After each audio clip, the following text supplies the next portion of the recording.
Whispers in the ruins, the air in Nova District tasted like ash and antiseptic. Juno Reeves adjusted her respirator as she picked through the remains of what had once been the Harmony Cultural Center, now just another casualty in the 5-year conflict between humans and the Seraphim. Her medical pack weighed heavily against her hip, a reminder of her purpose here, cataloging biological hazards before cleanup crews arrived. Heading to subsection B, she reported into her comm. Radiation levels nominal. Copy that, replied Director Patel's voice. 1 hour until extraction, Doctor. Juno switched off her comm and pulled out her scanner. The Harmony Center had been a symbol once, the first joint human-seraphim project after first contact. Now it was a skeleton of twisted metal and shattered hopes. The scanner chirped unexpectedly. Biological signature, non-human. Probably just residual material, but protocol demanded investigation. Juno followed the signal down a half-collapsed stairwell. The emergency lights casting everything in an eerie blue glow. The basement level had partially survived the bombing. Juno's light swept across fallen shelves of artifacts, a cultural repository of both species' art. The scanner chirped more insistently as she approached a section of collapsed ceiling, a soft whistling sound, like labored breathing through unfamiliar anatomy, froze her in place. "Hello?" Juno called, hand moving to the emergency beacon at her belt. "I'm a doctor. I'm not armed," a rasping voice answered in halting English. "Then, we share something in common." Juno moved closer, sweeping debris aside. Behind a fallen display case lay a seraphim male, his silver-blue skin dulled with dust and darker blue fluid, blood. 4 of his 6 eyes were closed in pain, but 2 remained fixed on her, wary and resigned. "You're hurt," Juno stated, professional. Instincts overriding caution. Observant for a human, the seraphim managed. His ceremonial clothing, now torn and bloodied, marked him as someone important. "I'm a doctor," Juno repeated, kneeling beside him. "I can help." "Can you?" His voice carried the musical undertones typical of his species. "When they find you, helping the Butcher of Geneva, your career will end." Juno's hands stilled on her scanner. "You're Torvin?" Ambassador Torvin Nelvari was accused of detonating a bomb at the latest peace conference, killing 17 delegates. Every screen in the quarantine zone had shown his face for weeks. What remains of him? He attempted to move, revealing a deep wound in his side. "Don't," Juno said, medical training taking over. "You've lost too much blood." "Leave me," he whispered. "They're coming back, searching." Juno checked her scanner again, multiple human signatures approaching the building. The cleanup crew was early. She had seconds to decide. Protocol demanded she alert authorities. Logic warned of the danger. But something in his eyes, not the hatred she'd been taught to expect, but exhaustion and something that looked remarkably like sorrow, made her hesitate. "Can you move at all?" she asked, already clearing a path to the emergency exit. "Why, would you help?" Torvin asked. "Because I'm a doctor," Juno replied, "and you're bleeding. Everything else is politics." With surprising strength, Torvin pulled himself up. "Politics is what brought us here." Juno supported his weight, feeling the alien warmth of him against her side. "Well, medicine is getting us out. My apartment is 2 blocks away. If we're careful, they will hunt you too." Juno smiled grimly behind her respirator. "Wouldn't be the first time I've made a questionable decision. Now hush and lean on me, and try to look less alien." As they slipped through the shadow-filled ruins, Juno felt the weight of what she was doing, harboring the most wanted being on the planet. But beneath the fear was something else, a quiet certainty that the narrative she'd been fed wasn't the complete story. Sometimes healing meant more than just treating wounds. Sometimes it meant listening to the whispers in the ruins that no one else wanted to hear. Trust in shadow. The soft hum of Juno's portable medical regenerator filled her cramped apartment as she worked on the deep gash along Torvin's side.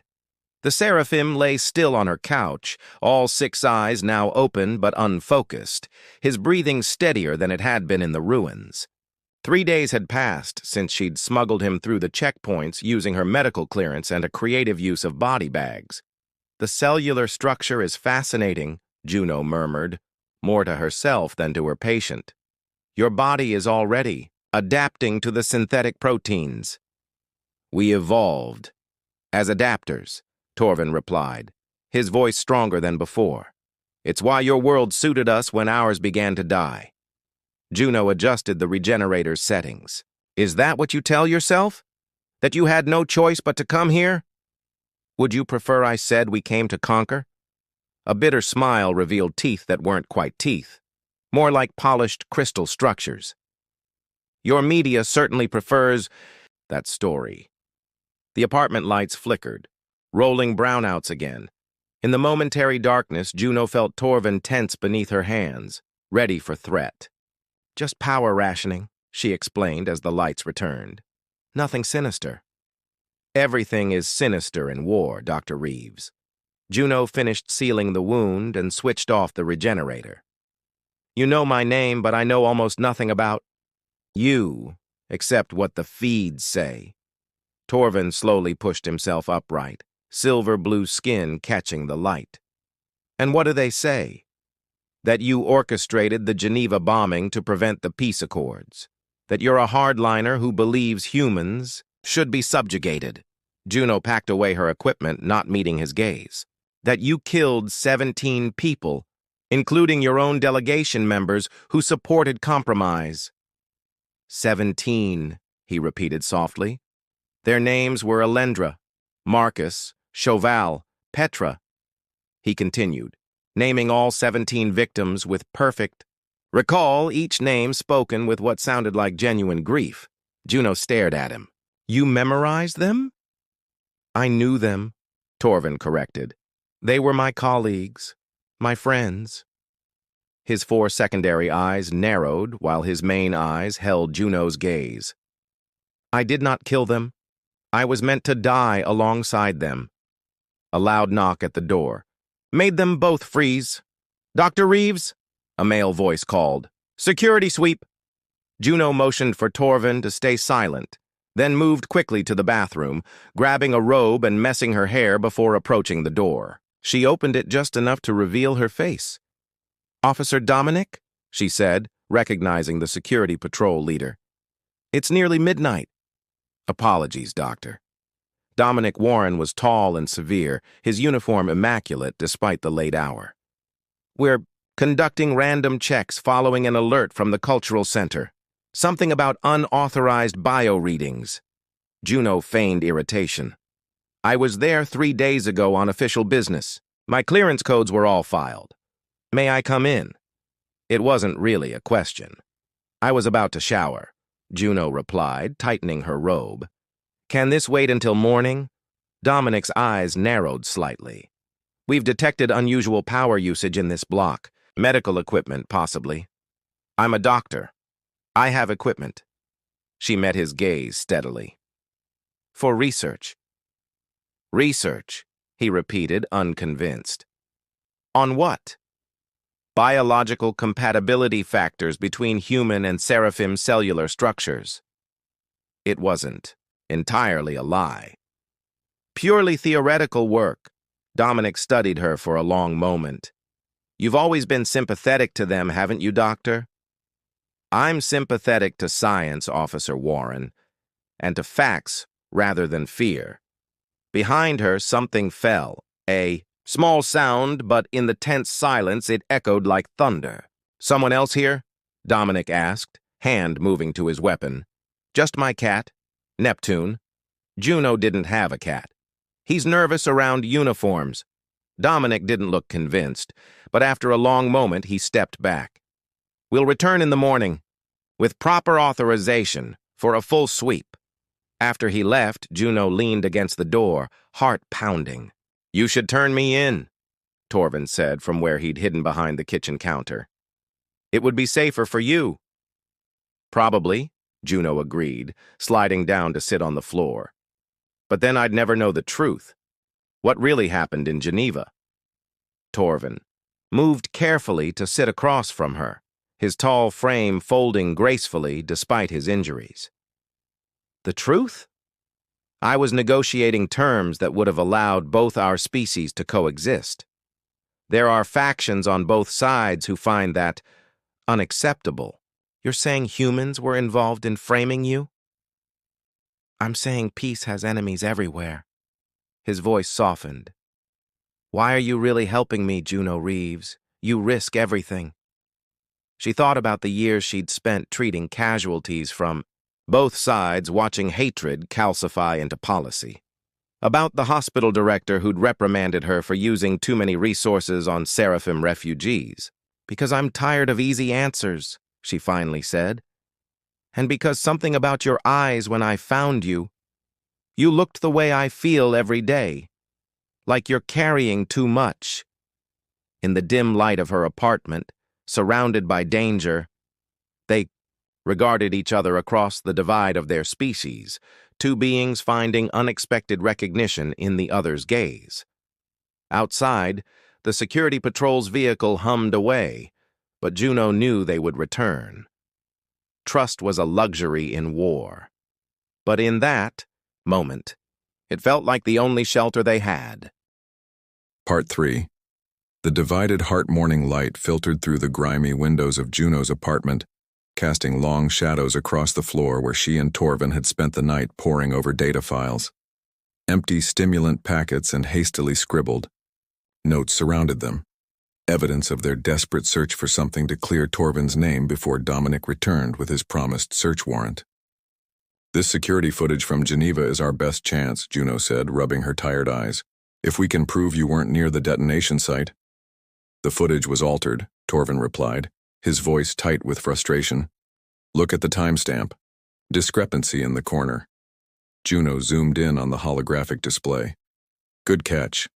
Half a second difference between sequences." She glanced at him. "You have a keen eye. When you're constantly watched, you learn to watch back." Torvin's secondary.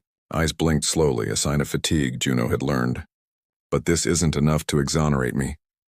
A soft notification chime from Juno's work terminal interrupted them. She swiped it open to find a message from the hospital. "Emergency staff meeting. Attendance mandatory. Security protocols update." "I have to go," she said reluctantly. "If I skip this, it'll only draw more attention." Torvin nodded. "Go. I'll continue analyzing the footage. Don't answer the door. Don't make any calls." She hesitated, then added, "And Torvin? If something happens and I don't come back—" "You'll come back," he interrupted, one long-fingered hand briefly touching her shoulder. The gesture was awkward, clearly mimicking a human comfort ritual, he'd observed. "Your species is surprisingly resilient." Juno smiled despite herself. Was that almost a compliment? "A scientific observation," he corrected, but his main eyes crinkled slightly, the Seraphim equivalent of a smile. The hospital was tense with activity when Juno arrived. Security personnel outnumbered medical staff in the corridors, checking IDs with unusual thoroughness. In the conference room, Director Patel stood grimly beside Officer Dominic. "As you're all aware," Patel began once everyone was seated, "the terrorist Torvin Nelvari remains at large. Intelligence suggests he may seek medical attention for injuries sustained during his escape from Geneva. If any of you encounter or suspect contact with Seraphim fugitives, immediate reporting is mandatory." Dominic stepped forward. "We have reason to believe Nelvari may be hiding within Nova District. Random searches of all residences and businesses will commence today." Juno kept her expression neutral, though her heart raced. Across the room, Freya Bennett, her closest colleague at the hospital, was watching her intently. After the meeting, Freya cornered Juno in the supply room. "You look like hell," she said bluntly. "And you've been requisitioning regenerator packs without logging patient files. I've been conducting personal research, Juno replied, avoiding eye contact. Bullshit. Freya lowered her voice. I saw your scans, Juno. Seraphim biology, extensive trauma treatment protocols. You're helping someone. Freya, is it him? The Geneva bomber? When Juno didn't immediately deny it, Freya paled. Are you insane? They'll execute you for treason. He didn't do it, Juno said quietly. He was framed. And you believe that? From the leader of the faction that thinks humans should be kept as pets? Freya ran a hand through her short auburn hair. I have to report this, Juno. It's the law. Juno grasped her friend's arm. Please, give me 24 hours. That's all I'm asking. To find proof. Freya's expression hardened. Proof of what? That you've lost your mind? That we've all been lied to? Juno reached into her pocket and pulled out a data chip. This contains fragments of the real security footage. It shows Torvin trying to evacuate people before the blast. Freya stared at the chip but didn't take it. If you're wrong about him, then I'll turn him in myself. The lie tasted bitter. But I need time. After a long moment, Freya sighed. 24 hours. Then I'm going to Dominic. When Juno returned to her apartment that evening, she found Torvin standing by the window, staring out at the city. The setting sun cast his silver-blue skin in shades of gold and amber. They're searching buildings 2 blocks away, he said without turning. You should not have come back.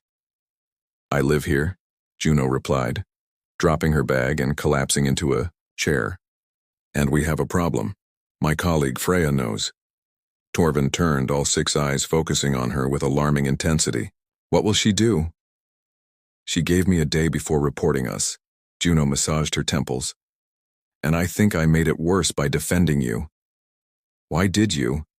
Because Juno stopped, unsure how to articulate the shift that had occurred within her. How in less than a week this alien being had transformed from feared enemy to... What? Because I believe you're telling the truth, she finished lamely. Torvin moved closer, his tall frame casting her in shadow. There's something I haven't told you, he said softly. About Geneva. Juno looked up, suddenly wary. What? I was there. To propose a complete withdrawal of Seraphim forces from Earth. The revelation hung between them like a physical thing.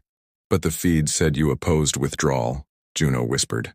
Precisely why I was the perfect scapegoat when the hardliners on both sides decided peace was unacceptable. His voice held centuries of weariness. I will leave tonight. You've risked enough. And go where? They're hunting you everywhere. The old Seraphim embassy in the Eastern Quarter. There's a communication array there. I can contact those who still support my position. Juno stood, suddenly fierce. I'm coming with you. No, Torvin said firmly. You have a life here.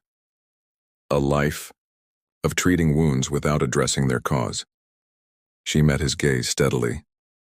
I didn't save you just to send you off to die alone. In the fading light, human and Seraphim regarded each other across diminishing distance. Something unspoken passed between them. Recognition that transcended species. A connection neither had anticipated. Juno, Torvin began, using her first name for the first time. But before he could continue, the harsh wail of security sirens filled the air outside. The searches were moving closer. Time had run out. Together or separately, they would have to face what came next. Across battle lines, the emergency exit corridor behind Juno's apartment building was barely wide enough for Torvin's frame. His shoulder membrane scraped against the concrete as they moved swiftly through the darkness, guided only by the dim glow of Juno's medical scanner. Security patrols have sealed off the main throughway, Juno whispered, checking the scanner's proximity alerts. We'll have to cut through the old market district. Torvin adjusted the hood that concealed his distinctive features. The market will be crowded, risky. Less risky than the alternatives. Juno pocketed the scanner and peered around the corner. The old embassy is 8 sectors away across 2 checkpoints. We need to blend in until we reach the border zone. A sudden movement behind them made both freeze.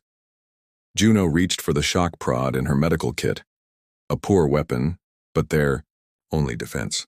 "You're terrible at escaping," came a familiar voice. Freya stepped from the shadows, her hospital uniform exchanged for civilian clothes. "Honestly, I could hear you from 50 meters away." "Freya," Juno breathed. "I can explain." "Save it." Freya's eyes flicked to Torvin, her expression unreadable.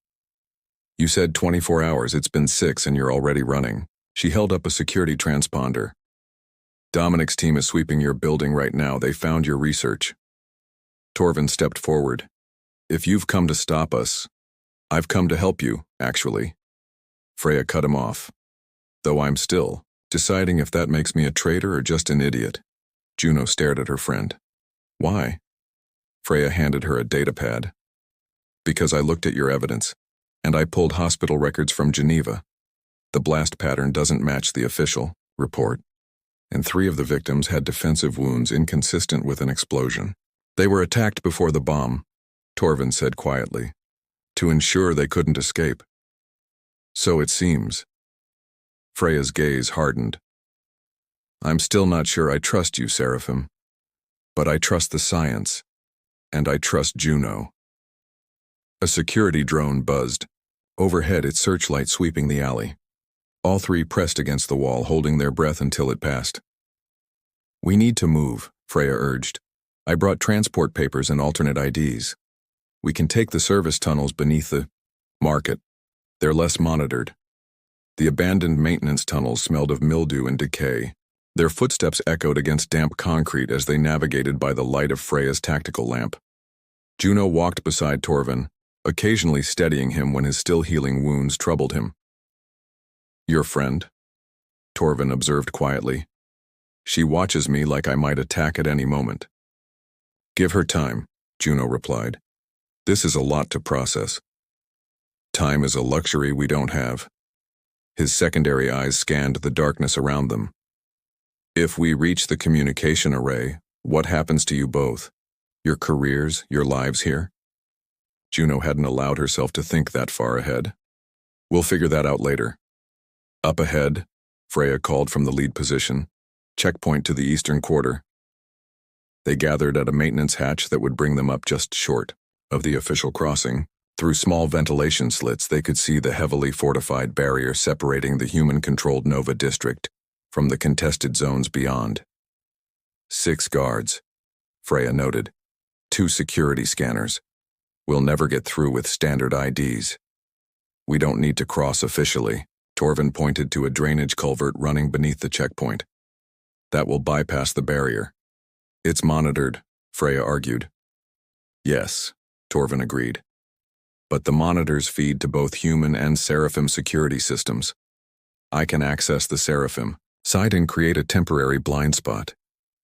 Juno looked at him skeptically. "How? You don't have any equipment." In answer, Torvin removed his glove, revealing an intricate pattern of bioluminescent markings beneath his skin. "Diplomatic neural interface. It allows direct communication with our systems." "That's not in any of our biological data," Juno said, fascinated despite their circumstances. "There are many things your scientists don't know about us." Torvin placed his bare hand against an access panel near the drainage tunnel. The markings on his skin pulsed with light. "We have approximately 3 minutes before the systems resynchronize." They splashed through ankle-deep water, crouching to avoid the low ceiling of the culvert. Ahead, the eastern quarter glowed with the distinctive blue-green illumination, preferred by Seraphim physiology. "Almost there," Juno encouraged as they neared the exit. The sound of a weapon powering up froze them in place. "That's far enough," came Dominic's voice from the tunnel entrance behind them. He stood silhouetted, against the dim light pulse rifle aimed at their group. "Dr. Reeves, Dr. Bennett, step away from the terrorist." "Officer Warren," Juno began. "You don't understand." "I understand perfectly." Dominic's voice was cold. "You've been compromised, sympathizing with the enemy." "He's not the enemy," Freya interjected, surprising Juno. "The evidence—" "I don't care about your evidence." Dominic took a step closer. The Seraphim killed my family in the first wave. They deserve extinction, not understanding. From the shadows behind Dominic emerged two more figures. Seraphim, their eyes glowing, in the darkness, weapons drawn. Torvin Nelvari, one of them spoke in the musical Seraphim language. Betrayer of your kind, the High Council has sentenced you to dissolution. They were trapped between hostile forces from both sides. This is what I've been trying to tell you, Torvin said quietly to Juno. There are those on both sides who profit from our hatred, who will kill to preserve it. Dominic and the Seraphim enforcers advanced from opposite ends of the tunnel. We need to split up, Freya whispered urgently. Create confusion. No, Juno replied, stepping forward into the open space between the opposing forces. No more running. No more division. She raised her voice, addressing both sides. Is this what you want? Endless conflict? More deaths to avenge previous deaths until there's no one left? Step aside, Doctor, Dominic warned. The human speaks bravely, for one about to die, one of the Seraphim commented. Juno held her ground. Before you kill us, before you continue this cycle, hear the truth. See the evidence of who really bombed Geneva. She activated the data pad Freya had given her, projecting the security footage and medical reports into the space between them. It was a desperate gamble, but as the images played in the dim tunnel, even Dominic's rigid stance faltered slightly. The evidence wouldn't be enough to stop what was coming, Juno knew. But perhaps it could plant a seed of doubt, and sometimes doubt was where peace began. Behind her, Torvin stood tall, no longer hiding. Together they faced what came next, neither human nor Seraphim, but something the war had never accounted for, allies across battle lines. Between two worlds, the Bridge of Concord had once symbolized the promise of human-Seraphim cooperation, a sleek structure spanning the river that divided the eastern quarter from the diplomatic zone.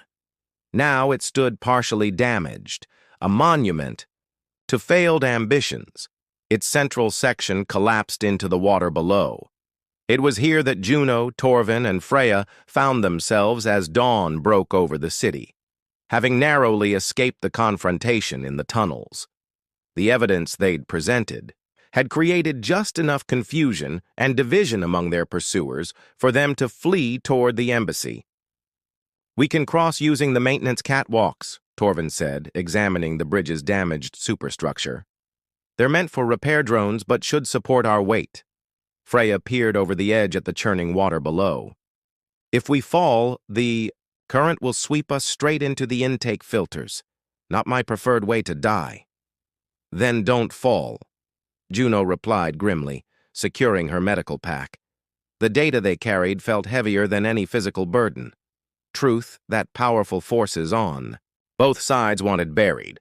Behind them, the distant wail of security vehicles grew louder. The temporary reprieve was ending. They're coming, Torvin warned, his secondary eyes scanning the horizon. Multiple approaches. He turned to the two humans.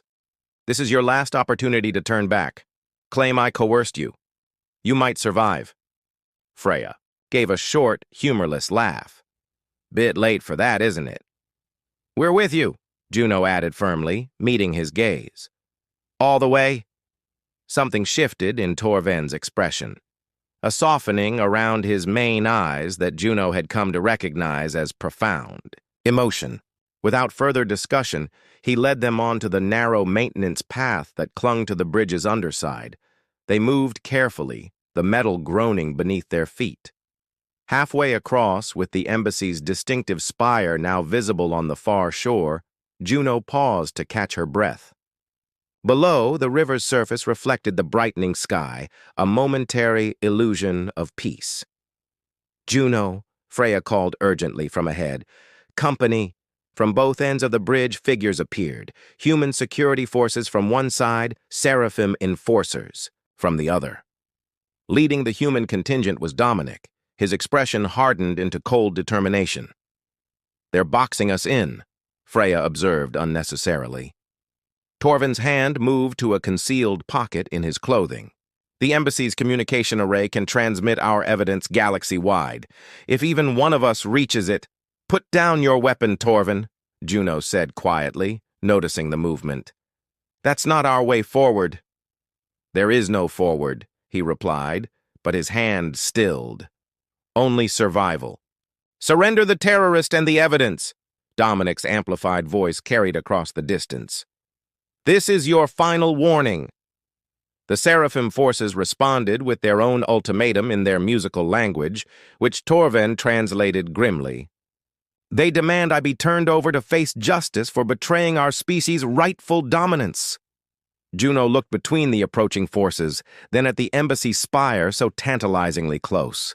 A desperate plan formed in her mind. Freya, she said urgently, you're the fastest. Take the data and make for the embassy while we create a distraction. Freya shook her head. They'll kill you both. Not if we give them something more interesting to consider. Juno turned to Torvin. Can your neural interface broadcast? Understanding dawned in his expression. To every connected system within range, but the power required would be significant. Use mine, Juno offered, removing her medical scanner. The power. Cell is designed for emergency field surgery. It can handle the load. As the security forces closed in from both sides, Juno stepped forward into full view, raising her hands in a universal gesture of non-aggression. We have evidence that will change everything you believe about this conflict, she called out. And we're going to share it. Right now. With everyone. Dominic raised his weapon. Stand down, Dr. Reeves. Behind Juno, Torvin had connected her scanner to his neural interface, the bioluminescent patterns beneath his skin pulsing with increasing intensity. Freya positioned herself to run, the precious data secured. For 5 years, Juno continued, addressing both sides. We've been fed lies about each other, manipulated into hatred by those who profit from our division. This changes nothing, one of the Seraphim enforcers called. Your kind will never accept us as equals. And why should we? Countered a human officer beside Dominic, after what they did to our colonies. Juno smiled sadly. That's exactly what they want you to say. Both of you. The same words, different tongues. Behind her, Torvin whispered, Ready. What happened next unfolded in heartbeats that seemed to stretch into eternity. Torvin activated the broadcast, his neural patterns amplified by Juno's scanner, sending the unaltered Geneva footage to every connected device within range. Simultaneously, Freya sprinted for the embassy, drawing fire from both sides. Juno moved to shield Torvin as he concentrated on maintaining the broadcast, his body trembling with the strain of channeling so much energy. On the bridge above them, and along both shores, confusion spread as devices activated unbidden, displaying the truth, showing human and Seraphim extremists working together to sabotage the peace accords, killing their own kind to preserve the narrative of necessary war. It's working, Juno whispered, watching as some of the security forces lowered their weapons, attention captured by the evidence unfolding before them.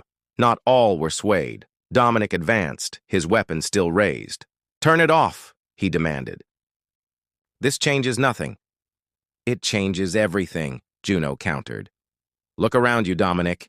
Even now, you're standing alongside Seraphim who want the same thing you do, continued hatred. Doesn't that tell you something? The first light of morning broke fully over the horizon, illuminating the tableau on the broken bridge. Enemies who weren't enemies, truth cutting through carefully cultivated lies, the first fragile possibility of something new emerging from the ruins of the old. In the distance, the embassy's communication array activated. Freya had reached it, broadcasting their evidence beyond the city. Beyond suppression. Torvin collapsed as the interface overloaded, the connection severing with a shower of sparks. Juno caught him cradling his tall frame awkwardly. Is it enough? He asked weakly, his main eyes finding hers. It's a beginning, she replied. Around them, the security forces from both sides were fragmenting, some maintaining their hostile stance, others lowering weapons in confusion or dawning realization. The lies that had sustained their hatred were unraveling in real time. Dominic stood frozen, watching as one of his own officers stepped forward to help a wounded Seraphim enforcer who had been injured in the crossfire. "This doesn't bring back those we've lost," Juno said softly to him. "Nothing can, but it might prevent others from sharing their fate." Slowly, almost imperceptibly, Dominic lowered his weapon. In the days that followed, the evidence spread beyond containment, beyond suppression. The Bridge of Concord became a gathering place where humans and Seraphim met, first in wary curiosity, later in cautious dialogue. The broken span between them remained unrepaired, a reminder of how easily connections could be severed, but the maintenance catwalks were widened, strengthened, becoming new paths between worlds. Juno and Torvin, neither fully accepted by their own kind nor fully rejected, found purpose in this liminal space. Together with Freya and others who had chosen truth over comfortable lies, they established a new kind of embassy, not of diplomats and politicians, but of healers and truth-seekers. "Do you think it will last?" Torvin asked Juno one evening, as they stood on the bridge, watching the sunset reflect off buildings that housed both species. "Peace is never permanent," Juno replied, her hand finding his. "Neither is war, but now there's a choice. Between their different anatomies, their different worlds, their fingers intertwined, an imperfect fit, but a genuine connection. And, in a universe of divisions, perhaps that was enough. Not perfect understanding, but the willingness to reach across the void and hold on, despite the cost and against all odds. The bridge beneath them remained broken, but they had learned to walk between worlds anyway.